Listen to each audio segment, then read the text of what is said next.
Welcome to Engineers Mindset.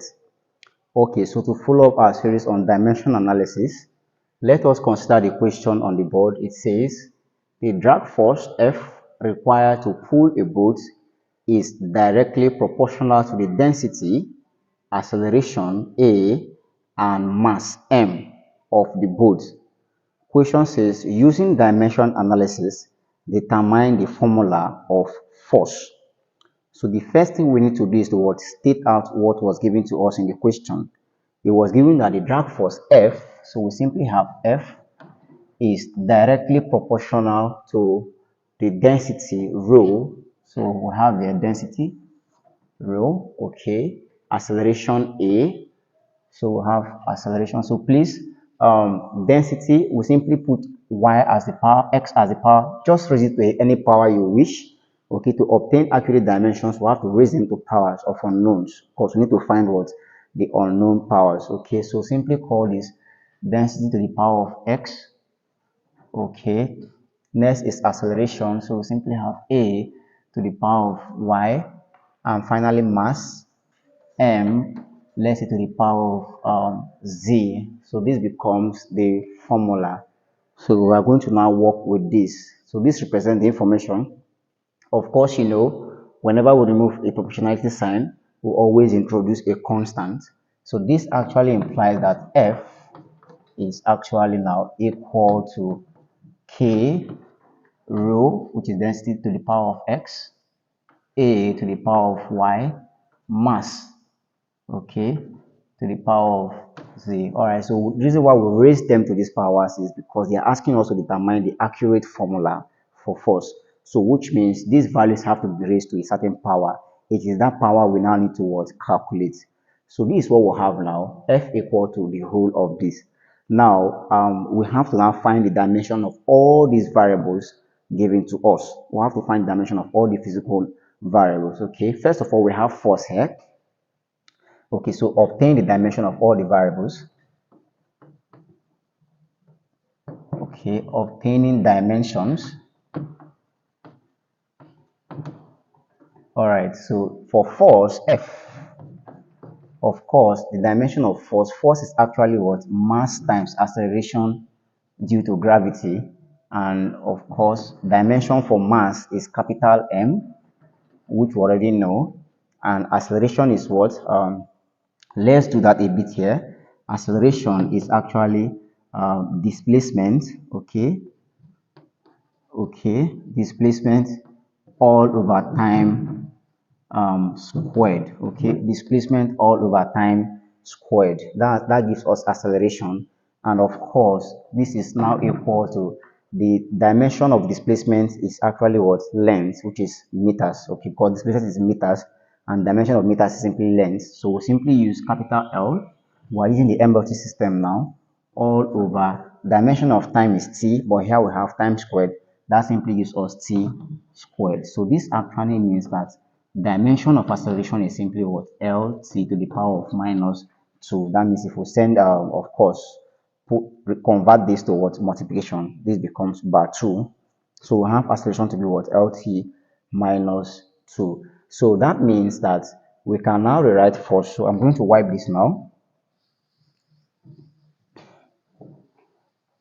Okay, so dimension of acceleration now is simply what? L c to the power of minus 2. So this gives us the dimension for force. MLT to the power of minus 2. Next, we have density. Okay, and of course, you know that density, rho, is actually what? Mass all over volume. Density is given as mass by definition all over volume, okay? And of course, the dimension of mass is actually what? Capital M. Dimension of volume is expressed in meter cube. Volume is expressed in meter cube, that's a unit. And meter stands for what? Length from dimension system, that's the MLT system of measurement. Meter stands for length. So this actually means length cube. So the dimension of volume is actually what? Length to the power of 3. All right, so this is actually what? L to the power of 3. Okay, so this means that density itself is now equal to what? we have here m. Okay, so converting this now, taking this up becomes L to the power of minus 3. So this gives us dimension for density. Next is to find dimension for acceleration. Okay, we've already obtained that acceleration. Okay, we've already obtained acceleration A, and its dimension simply give us LT minus 2, which is simply LT minus 2. That gives us the dimension for acceleration. And finally, dimension for mass. Mass remains capital M. Okay, mass M, okay, remains capital M. So having known these dimensions now, we can simply plug them back into what? The equation. Let's do that over here and see. Alright, so in place of force is simply what? MLT to the power of minus 2. So have a MLT minus 2, and that's equal to, take note, K is a constant, and every constant is dimensionless. Every constant is dimensionless, so we can't write k is actually off, is dimensionless, so we take it off. Next is what? Dimension of the density. Density is simply ml to the power of minus 3, but remember density is raised to the power of x here, so we simply have ml minus 3 all to the power of x, because this whole stands for density. Next is acceleration to the power of y, and acceleration gave us lt minus 2. So next is acceleration, which is simply lt minus 2 to the power of y. And finally, we have mass m to the power of z. And of course, dimension of mass still remains capital M. So we simply have m to the power of z. So you have this. Alright, so this actually means now mlt to the power of minus 2 simply means that m here is raised to the power of 1, L here as well is raised to the power of 1, and then you have t to the power of minus 2, and this is equal to, same thing here. Now I can expand the powers with what? This x that is on top. I can use this x to actually expand the powers. I will simply have m to the power of x, okay, L. Now minus 3 times x gives me minus 3x. I have this, okay. Next I have L expanding to the power of y. L times y here gives me L to the power of y. Then I have t minus 2 times y here simply gives me t minus 2y. And finally I have m to the power of z. So I have this. Okay, so all I will need to do now is what? Let's now rearrange this equation to be in terms of MLT systems of measurement. Just like we have on the left hand side MLT, let's also make it same thing on the right hand side MLT. So I'll simply have here M to the power of 1, L to the power of 1, C to the power of minus 2, and this is equal to, so we start with M. I have M here to the power of X. I also have M here to the power of z, bring them together. That's all the lm we have together. That's all the m we have. Next is to what? Move to L. I have L here to the power of minus 3x. I have L here to the power of y, so keep that aside. And finally, I have just these two. And finally, I have just this value for t, so which is t to the power of minus 2y. So I keep this, okay? So I have here m to the power of 1, L to the power of 1, C to the power of minus 2, and that's now equal to, from law of indices, when two variables have the same base and they are multiplying, simply pick one of the variable and add their base and add their powers. So I have here m to the power of x multiplying m to the power of z. I will simply pick 1, m, add the power, so I simply have x plus z. Next is what? L. I have L times L here, so simply pick one of the L, add the power, so I simply have minus 3x plus y, and finally I have t to the power of minus 2y, so I have this. All right, so at this point now you have the whole equation to be in terms of MLT, so we employ what is called dimensional homogeneity. Okay, so from the principle of dimensional homogeneity, from the principle of dimensional homogeneity.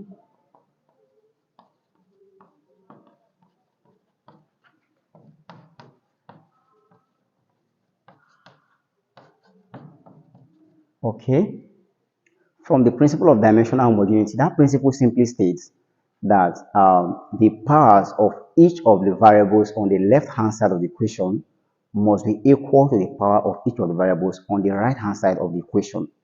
So the powers of mass here must be equal to the power of mass here. The power of length here must be equal to the power of length here. And the power of time here must also be equal to the power of time on this side of the equation. That's called dimensional homogeneity. So we start with M.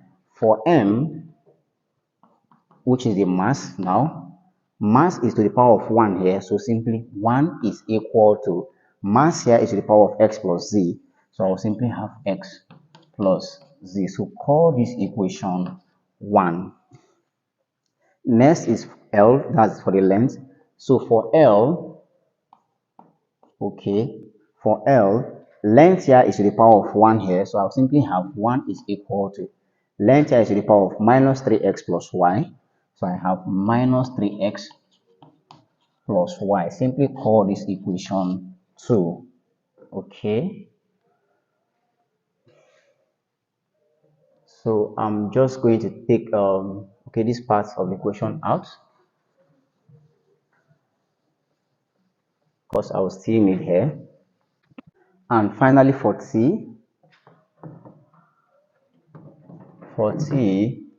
t here is to the power of minus 2 on the left hand side. So I simply have minus 2 is now equal to, t here is to the power of minus 2y. So minus 2y. So I have this, call this equation 3. So now I have 3 equations and all I need to do is to find the values of x, y, and z. So from equation 3 is easy. I can find the value of what? Y.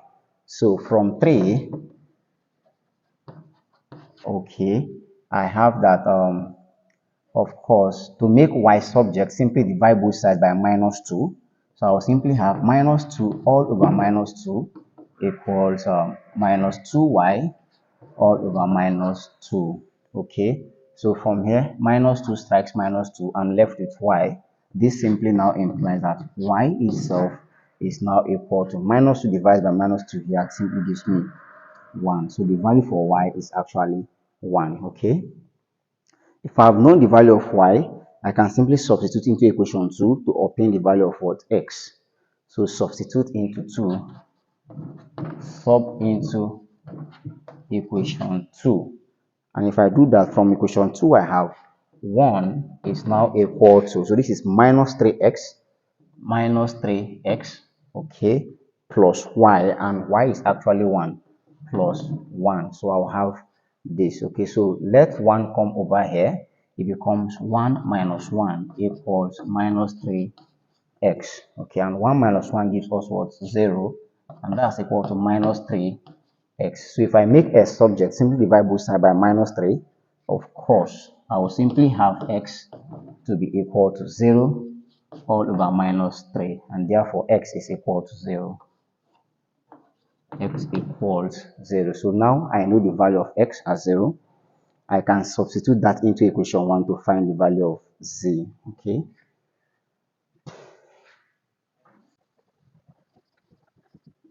Alright, so substitute x into equation 1.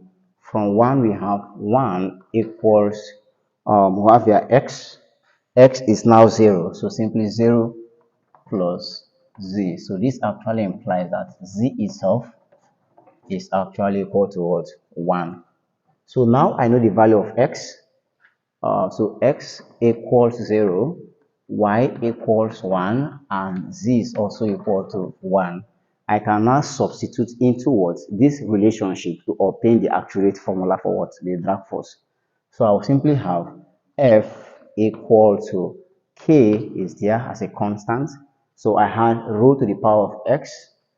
So simply rho x is 0 to the power of 0.